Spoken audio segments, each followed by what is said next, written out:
with that, we have Steve Glick today giving his classification. So I'm going to go ahead and stop my share. And all you, Steve. All right. Well, good evening, everyone. Thank you, Alyssa. Good evening. My name's Steve Glick, which you already know. So throughout my life, I've in a lot of different areas of my life, I've followed a somewhat unconventional path. So I'm going to just share, some of that with you all tonight. So I'll start with, my family background. I lived all my life here in Lancaster County. I lived, grew up in the New Holland area in the eastern part of the county. And then, I was the middle child of a family of 5 siblings or 5 children, so 4 siblings. So I have 2 older brothers, younger brother and a younger sister. I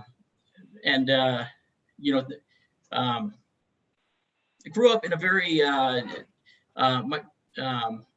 growing up, religion was a very important part of my life. So I had, both my parents grew up Amish for, they were Amish up until several months after I was born. But I grew up in a Amish Mennonite church, which, if you're not familiar with what that is, I would describe it, without going into too much detail, as being very similar to some of the more conservative Mennonite churches. But they definitely hold on to a little, some more aspects of like the Amish culture. So, we had things like electricity, we had access to the internet, things like that. We drove cars, but we didn't have, there was no TV in the house. Things like, as streaming services like Netflix were becoming popular, that was very much frowned upon, so barely watched any kind of movies or television growing up. So people were always making references and they go completely over my head, but which, probably isn't entirely a bad thing, but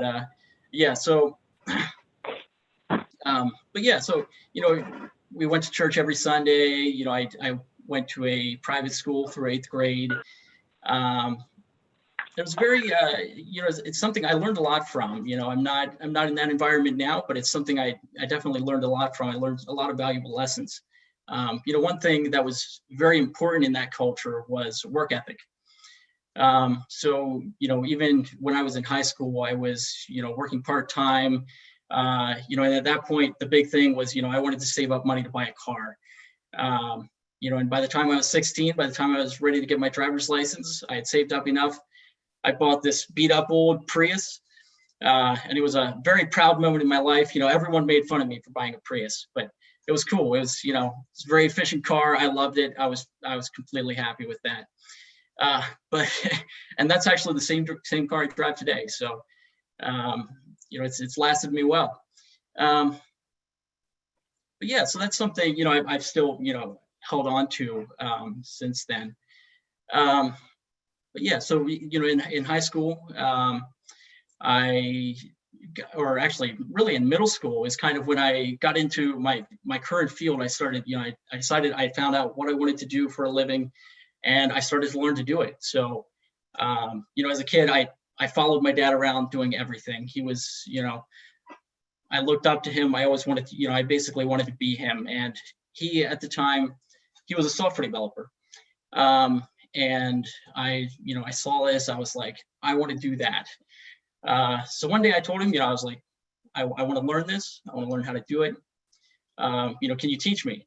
And my dad was the type of person who he wasn't the type to hold your hand through something. So he was very supportive, but he wasn't going to hold my hand through it. He said, I'm bad at teaching, but I have the books I used to learn, and, you can read those. And at the time I was 12 years old. So he comes out with this book. It's, thick book. Think like the old early 2000s phone books. He plops this thing on the desk in front of me. And I don't think he really seriously thought I'd actually, pick this thing up and start going through it. But I did. I started, reading through this and started learning. And, of course, initially anything I was doing was, pretty worthless for any, worthwhile application. But, I was having fun with it. It was a good time, and it was something I understood. I always say computers do exactly what you tell them to do, and if it's not doing what you told it to do, you're not telling it what you think you're telling it. So it was something that just, everything was completely logical. It made total sense. It worked for me. I loved it. So, I picked that up. I was doing that for a while, really just having fun with it. And then this is going to reveal, really, I'm going to turn this into a real Gen Z classification here. But the way I really, then started to get good at it was I started playing a game called Minecraft, which some of your kids may play Minecraft. But I was playing this game, and I found out, if you could actually write code to change how the game was played. And at this point, I was having a great time. I mean, I had so much fun with this. And it was the first time I was ever actually, writing code that anyone other than me was looking at and using. So that was how I really honed my skills and got to the point where I could write something, write code that was, actually useful to someone else, at least for entertainment purposes. But so that was, I spent a lot of time, when I was, 13, 14, 15, just, sitting at a computer, playing Minecraft and modifying the game, just having fun with it. But then, during high school, eventually I ended up getting a part-time job working for a local manufacturer in their IT help desk. So that was kind of how I got into my field, professionally. I started in a help desk position, and it was an interesting experience. You talk to a lot of different people in that type of field, and you tend to talk to people when they're having their worst days, when nothing's working, and it was definitely an interesting experience. But the one thing I learned doing that is I was terrible at communicating with people. So at that point, I joined Toastmasters. So I said, I was having a hard time communicating with people. I was, one of those people we'd have meetings, and I'd, someone would call on me and I'd freeze up, like I couldn't answer the questions. I'd get so nervous trying to talk in front of a group. So I joined Toastmasters to really improve my communication skills. And at this point, I was 18 years old, which is the minimum age to join Toastmasters. As soon as I was, met the requirements, I put in my application and joined the local club. And that was not the club here in Etown. That was a club in the New Holland area. But yeah, so I started working on that and really improving on communication. And that was when it kind of got to the point where I could actually, start to work my way up there.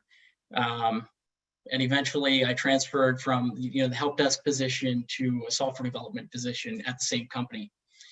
And I've been working in that field since. So I spent a couple years there. And then currently I'm working for Turkey Hill as a software developer, and I've been there for a little over 2 years. But yeah, it's been a very, very interesting experience. I haven't had any formal education in that. It's just something I learned myself. It's something I enjoyed doing and decided to pick up. But yeah, I mean, it's always kind of funny. You get varied reactions when you tell people, you're in a field like software development and you don't have a degree. Maybe about a month after I started at Turkey Hill, my supervisor asked me, he was like, "So where did you go to school again?" I'm like, I didn't. Like, I hope this isn't a problem at this point. I've been here a month. But anyway, he's like, "Wait, what? I thought you went to school." I'm like, "No, I didn't."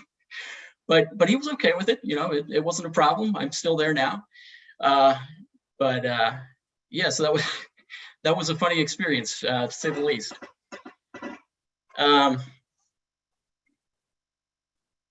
Yeah, so when I'm not working, you know, I mentioned earlier, I'm a Toastmaster. I've been doing that for a little over 4 years. I'm currently also serving as an area director. I have in my notes, I just have it abbreviated, and the acronym AD is in my field is Active Directory. So I started saying that instead of area director. But so I'm an area director for the York and Camp Hill area. So I oversee 6 different clubs in that area, kind of, you know, providing them support and, you know, in any way they need. And that's been a great experience for me. You know, so in addition to kind of the communication experience, it also brings some, you know, leadership experience. And it gives me an opportunity to really give back. And really, you know, my favorite thing about that role, my favorite example is there was one club in the area that I visited, and there was a first time person there who'd never been to a Toastmasters meeting before, and this guy was absolutely terrified to get up in front of the group and introduce himself. He stammered through it, but he did it. He pushed himself and he did it. And then about 6 months later, I went, you know, I visited the same club again, and he was there and he was giving a speech. It was a 5 to 7 minute speech. And I mean, it wasn't the best speech I ever heard, but he got up there confidently and he presented that speech. And just seeing people, you know, grow like that, and you know, which was my experience in the organization, was just fantastic. And that's why I love doing what I do there.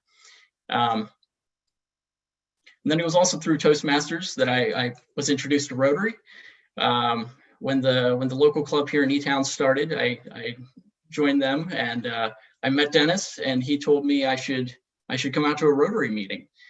And I had never heard of Rotary before, but I said, you know, hey, I may as well give it a shot. And it was great. You know, once I you know, attended a few meetings, I really liked it. I love the organization's you know, motto, service above self. You know, having grown up in the church, there were a lot of opportunities for, you know, service projects. And, you know, recently I hadn't really done anything like that in a long time. So when I was introduced to Rotary, I loved that. So it was a great way to give back and get involved in the community. Yeah, and then, you know, I also relax in my free time sometimes. I like spending time in nature, you know, going hiking and things like that. I usually, you know, just one of the most peaceful things I think is just, you know, taking a hike through the woods, you know, just by yourself, just alone in nature. Or I'll take my dogs. I have 2 dogs. You know, one's a puppy, needs to burn energy, so it's always good taking him out on the trails. And then I have an older dog who can't really do any hard hikes, but I'll take him on, you know, leisurely walks. You know, so that's, you know, my favorite way to unwind. And then I also do a lot of DIY projects. You know, I bought a house here in Etown. It's an old, you know, early 1900s house. So anyone who owns an older house knows there's always something to be fixed or something to work on. So, you know, I always have projects, and it's something I really enjoy doing. Yeah, and that was another thing, you know, from my childhood. I talked earlier about, you know, I followed my dad around doing everything, and he was the type of person, he wouldn't pay anyone to do anything. So he was always, you know, working on something, and I was always there following him doing it. And, you know, there's partly because I enjoyed doing it and partly because he'd bribe me with donuts, but that definitely planted the seed, and it's something I've enjoyed doing ever since. But yeah, so in conclusion, you know, it's talked about, you know, how my life path has been very unconventional, and it's the one thing I've learned from that is just, you know, I see people, in all kinds of different, paths in life. And there's a lot of value to be gained from, really paying attention, rather than being set in our ways, just listening to each other and, hearing how other people are doing things, hearing how other people are living their lives, and, what they value in different cultures. Yeah. And I also want to say, I've really enjoyed my time in Rotary. I mentioned I love the organization's motto, service above self. I've enjoyed participating in some of the service projects, and I look forward to continuing to serve the community with all of you. That's all I have. Thank you. Thank you, Steve. Anybody else have any questions? We have a few minutes left. I've got a question for Steve. Steve, how did Toastmasters help you get over the fear of speaking for that very first speech you had to make? Did they teach you any tricks or tell you anything that helped get you through that? It really depends on, they don't, it's not necessarily a structured program for all, all clubs. I definitely got some feedback from some of the members as far as, some tips and tricks before I gave my first speech. But when I gave that first speech, I was absolutely terrified. But it's definitely something, it's a program where you learn through experience. You have to be willing to push yourself, and you have to want to get over that fear if you're really going to get anywhere there. Got a question, Steve, in multiple parts here. First, did you say that your dad was Amish and then became a coder? Is that what you told me? Yes. That has to be a very small universe right there. Yeah. Amishman to a coder. Two, Yes. You threw us a little shade by saying an old beat up Prius. Because and then you said an early 2000s phone book like book. But I do want to know, what was that first language that you started to learn? Okay. Yeah. So I got started with C#, and that's, honestly, that's my main. It's a very popular programming language, so I've been working in that ever since. I've learned a few things on the side, spent some time in Java, some other things like that, but primarily C#.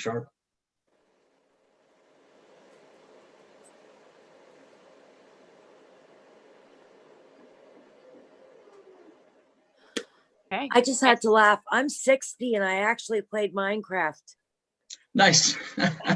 That's only because I used to work with kids. I used to be a behavioral therapist, mobile therapist. So like when I'd go to kids' homes, I'd connect with them with whatever their interests are. Otherwise, I probably never would have played it. Oh, nice. That's great. Just for Scott Little's benefit, that's Space Invaders. Thanks, Jeff. And I drove a Pinto when I started driving. I'm sure Steve Glick doesn't know what that is. Can't say I do. That's okay. That was big in my day. I wish I didn't remember what it was. But anyway, good job, Steve. Thank you. So, Steve, I just want to tell you that I've been in this club for quite a few years, and I've met some absolutely wonderful people that I've got to become friends with and gotten to know. And you're going to get an awful lot out of, being in Rotary and being in this club. So I'm glad you're part, of our club. Thank you. Yeah, I've enjoyed it so far. I've enjoyed getting to know a lot of you. Yeah.